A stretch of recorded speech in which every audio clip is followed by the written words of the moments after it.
Hello viewers.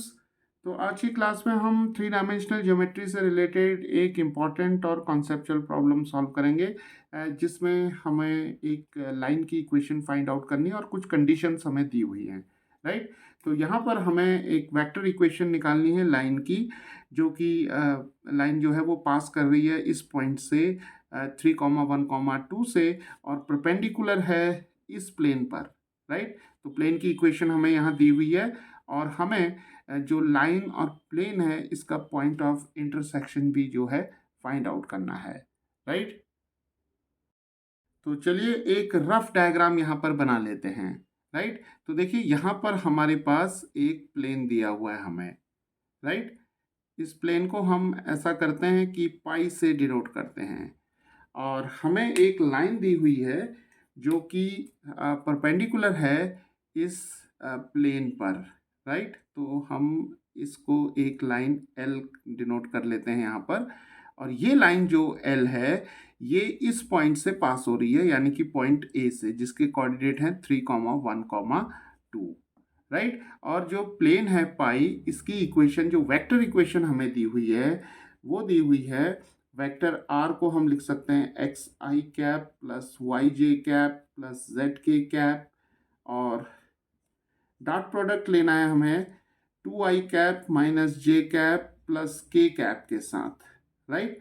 तो अगर हम इन दोनों वेक्टर्स का डॉट प्रोडक्ट लेंगे तो जो आई कंपोनेंट्स हैं उनको हम मल्टीप्लाई करेंगे, जे कंपोनेंट को और के कंपोनेंट्स को। राइट। तो देखिए यहाँ मिल जाएगा हमें 2x, x और 2, फिर हमें मिल जाएगा y, और -1 है यहाँ पर तो -y, और z और 1 मिल जाएगा यहाँ पर तो +z हो जाएगा इक्वल टू 4। राइट। तो ये कार्टेशियन इक्वेशन हो गई प्लेन की।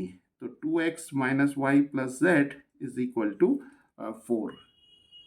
तो अब देखिए हमें मालूम है कि कोई भी जो प्लेन होता है जिसकी इक्वेशन जो है वो कुछ इस फॉर्म की होती है, ax plus b y plus c z plus d is equal to 0 form होती है अगर प्लेन की। ये स्टैंडर्ड इक्वेशन है प्लेन के लिए। तो इस प्लेन की इक्वेशन में एक्स वाई और जेड के जो कोफिशिएंट्स होते हैं ए बी सी, ये कोफिशिएंट्स जो होते हैं वो डायरेक्शन रेशियोज को दिखाते हैं, जो प्लेन हमें दिया हुआ है उसके नॉर्मल को। राइट। तो जो नॉर्मल वेक्टर होगा इस प्लेन पाई पर, यानी कि उस वेक्टर को कुछ हम इस तरीके से दिखा सकते हैं।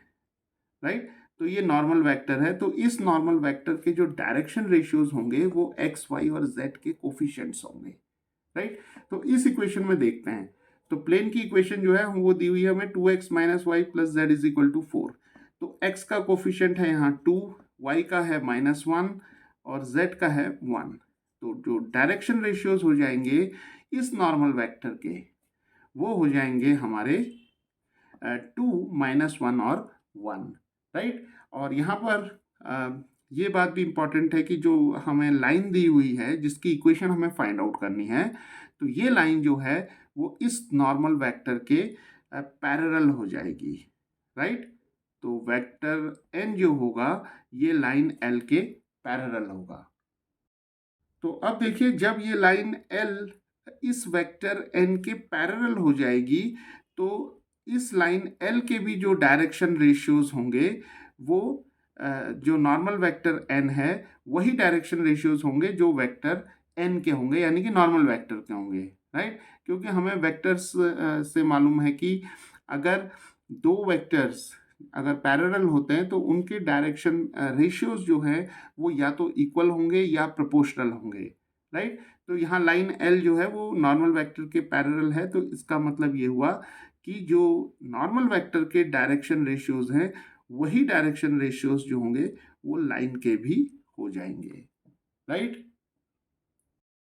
तो चलिए अब लाइन की इक्वेशन हम इस लाइन एल की इक्वेशन लिखते हैं। क्योंकि यहाँ हमें वेक्टर इक्वेशन फाइंड आउट करनी है, तो सबसे पहले हम क्या करते हैं कि लाइन की जो है वो कार्टेशियन इक्वेशन फाइंड आउट कर लेते हैं। तो कोई भी लाइन एल जो है वो अगर किसी पॉइंट x1 y1 z1 से पास हो रही है और उसके डायरेक्शन रेशियोज जो हैं अगर a b और c होते हैं, तो ऐसी लाइन की इक्वेशन जो होगी वो होगी x minus x one over a y minus y1 over b और z minus z1 over c, right.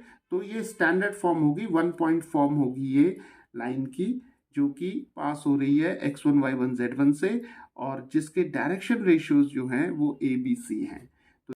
तो लाइन की इक्वेशन हो जाएगी हमारे पास x माइनस 3/2 और y -1 ओवर -1 और z -2/1, राइट। तो x1 y1 z1 की जगह हम 3 1 2 लेंगे और a b c की जगह 2 -1 और 1 लेंगे, राइट। तो ये हो जाएगी हमारी कार्टेशियन इक्वेशन, राइट। तो अब हमें जो लाइन की वेक्टर इक्वेशन है उसे हम फाइंड आउट करते हैं।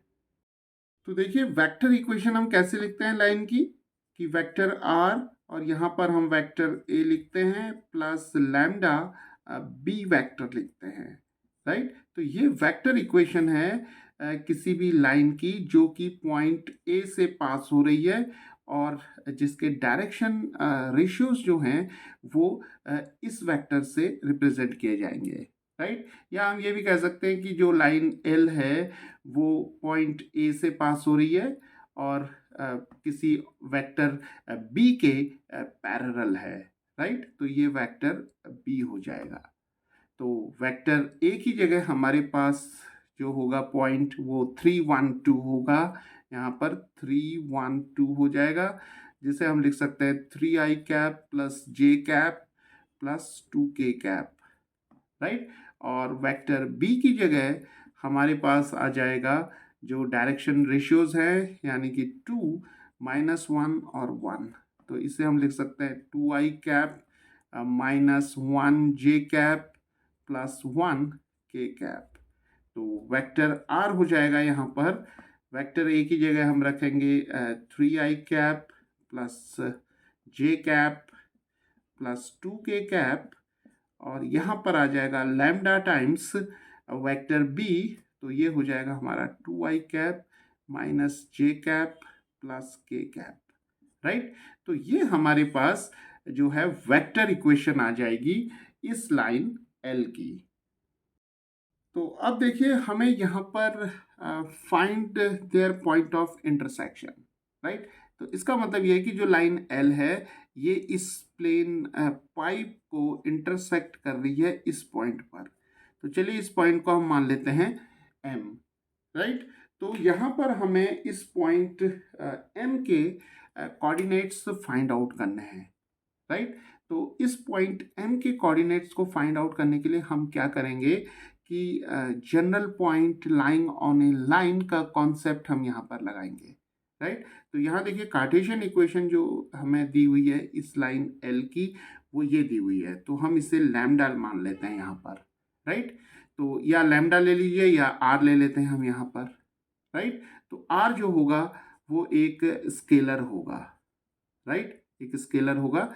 तो देखिए x minus 3/2 is equal to r करेंगे, y -1 over -1 is equal to r करेंगे, z -2/1 is equal to r करेंगे।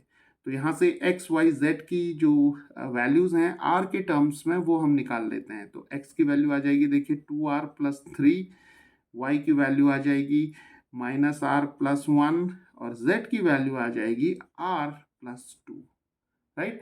तो ये कोऑर्डिनेट्स जो होंगे ये जो पॉइंट M है इसके कोऑर्डिनेट्स को डिनोट करेंगे। तो M के कोऑर्डिनेट्स हो जाएंगे अब 2r + 3 -r + 1 और r + 2 हो जाएंगे, राइट। तो किसी r के लिए जो पर्टिकुलर वैल्यू है उस पर्टिकुलर वैल्यू के लिए ये कोऑर्डिनेट जो होगा पॉइंट M को रिप्रेजेंट करेगा। ये एक इंपॉर्टेंट बात है यहाँ पर, राइट। तो किसी पर्टिकुलर वैल्यू ऑफ r के लिए ये पॉइंट जो होगा वो M होगा। तो अब देखिए ये पॉइंट M जो है वो प्लेन के ऊपर भी लाई कर रहा है, क्योंकि ये पॉइंट M जो है ये कॉमन पॉइंट है लाइन L पर और प्लेन पाई पर। तो ये पॉइंट जो होगा वो प्लेन की इक्वेशन को सेटिस्फाई करेगा। तो x y z की वैल्यूज हम यहाँ रख लेते हैं। तो देखिए क्या इक्वेशन बनेगा, 2 times 2r + 3 minus y, y को लिखेंगे -r + 1 और z को लिखेंगे यहाँ पर r+2 और ये हो जाएगा 4 के इक्वल। तो इसे सॉल्व कर लेते हैं r के लिए। तो ये हो जाएगा 4r + 6 + r - 1 + r + 2 = 4। तो 4r + r + r ये हो जाएगा 6r और यहाँ पर 6 + 2 हमें मिल जाएगा 8 एंड 8 - 1 इज 7, राइट। तो यहाँ हमें मिल जाएगा 7 = 4। So 6r = 4 - 7. So 6r is -3. So r is -3/6, that is -half, right?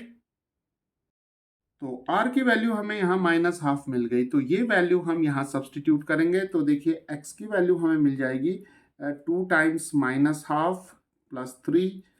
y की वैल्यू हमें मिल जाएगी -half + 1 और z की वैल्यू हमें मिल जाएगी -half + 2, राइट। तो चलिए इसे सॉल्व कर लेते हैं। तो 2 और 2 कैंसिल हो जाएंगे तो -1 + 3 ये हमें 2 मिलेगा और यहाँ पर माइनस माइनस प्लस हो जाएंगे, मल्टीप्लाई करेंगे तो half + 1, so this is 3/2 and this is 2 × 4, 4 - 1 3/2, right. तो m जो पॉइंट है इसके कोऑर्डिनेट्स जो होंगे वो हमें मिल जाएंगे 2, 3/2, 3/2, राइट। तो इस तरीके से हम जो इस तरीके की जो प्रॉब्लम्स हैं उन्हें हम सॉल्व कर सकते हैं।